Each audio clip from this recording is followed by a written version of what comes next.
Hi everyone, how are you? I hope you all guys are doing great. So in this video we are going to see about one of the important topic which is offset. So till now we have seen a lot of things.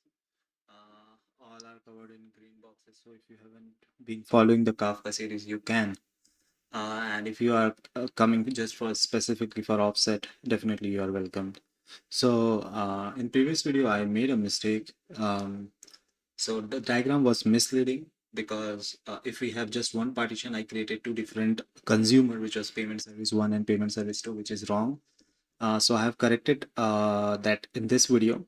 So definitely there should be only one consumer because the number of partition is tightly bound to the number of consumer.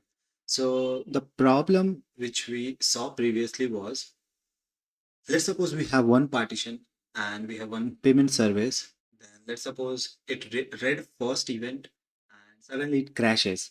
Then whenever this payment service will be back, how it will remember that, okay, it has already consumed the event one or processed the event one, and it should only start with event two or event three. Okay. So let's suppose our payment service is crashed after processing one of the event. When it comes back, it should it start from beginning or should it continue from where it left off? If Kafka doesn't remember, even will be processed twice. Kafka needs a way to remember exactly why where every consumer stopped. So every event inside a partition gets a unique sequential number. That number is called offset. Think of it as events position in partition. Okay, so offsets are unique only inside partition. Okay, it's not unique for consumer. Okay, so where should Kafka remember that payment consumer already processed offset one? So do you think inside partition, or it should be remembered inside consumer group? Because what if another group, like maybe analytics group, is only at offset zero? Okay, so the partition cannot store last processed as one. We cannot store it in partition because currently, let's suppose in this case, if you will say, okay, we have partition, we have a consumer group which is payment service one. So it has read to offset, let's suppose zero, because this is offset zero, this is offset one, this is offset two. So if we remember that, okay, we have process offset zero in this partition, then it will be not a good approach because we have consumer group and let's suppose it read till offset zero because zero is already processed. But we can also have one more group, let's suppose analytics group, and let's suppose in that case also it is reading this event, but it has sorry, it has processed till offset one. So in that case, remembering the offset inside partition is not a good idea because the partition events can be consumed by multiple groups. So it's better to remember the um, offset inside the consumer group can be a better idea, isn't it? Okay, so so there, like, there can be many consumer group, so partition itself cannot store the last process offset. Instead, Kafka keeps a separate table. Okay, so conceptually I can show, like, it will be something like this. So Kafka is storing event zero in offset zero in this partition two, event one at offset one, and so on. And then it will, you can say, it will store in a tabular structure like this: consumer group, and the topic is order created, and partition is p2, and last committed offset is 2. So whenever a service or you can say a consumer comes back, it will start from last committed offset. And let's suppose for analytic group, because they are consuming the same partition, okay, because the data is same, the input data, raw data is same, so the events are same. So the analytics group can process at a different rate because they are both the services are not tightly coupled. They don't know each other. They are just consuming this event.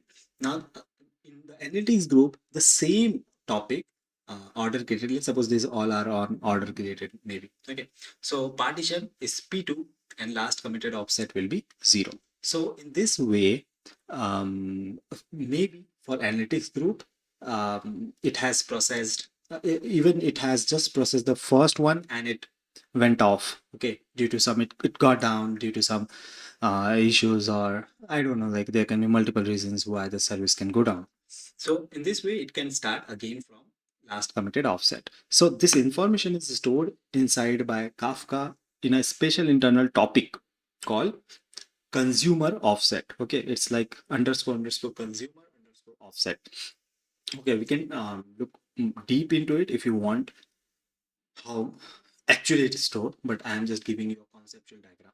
Okay, when a consumer in consumer group is assigned a partition, it asks Kafka what is the last committed offset for a consumer group on this partition. Then it resumes from there. Okay, so the analogy which I can give is like, imagine you are watching a movie on Netflix which is of 2 hours. You stopped at 1 hour 15 minutes. Tomorrow, whenever you switch on your Netflix, Netflix doesn't restart the movie. It remembers the offset. Like offset is exactly that bookmark. So it remembers where the movie needs to be resumed. So Kafka remembers where each consumer group stopped. Okay. And an offset in Kafka is like a bookmark for a consumer group or any kind of group inside a partition. Okay. So now I guess this much explanation for offset is enough. Okay, but what if we have solved the consumer crash problem? But what if Kafka itself crashes? Okay, like let's suppose our order created events are stored inside the broker. Okay, if this machine dies due to a hardware failure, power outage, or disk corruption, have we just lost every order? Until now, we have only considered failures in our application, but production system can fail in many other ways. Server crash, disk failure, network break, and entire data center can be unavailable. So how does Kafka ensure your business events survive these failures? That's exactly what we are going to explore in the next video, where we will see replication and fault tolerance. Okay, so that's it. And if you don't know about broker, you can watch on one of my video. Basically, broker are services inside a Kafka cluster. Okay, so you can think like server inside Kafka cluster. Okay, so where all the partitions topics are stored. Okay, what if this whole broker is down? Now, how we can overcome it, or how it has been architectured in a way that even um, like Kafka or one of the broker itself crashes, how it still have our every event or every data. So that's all. Like, meet you in the next video. We are going to see replication and fault tolerance. If you have any doubt in this video, let me know in the comment section. And that's all. If you like this video, please leave a comment, give a like, subscribe, and share to your friends. Meet you in the next video in replication and fault tolerance. Till then, bye bye. Thank you.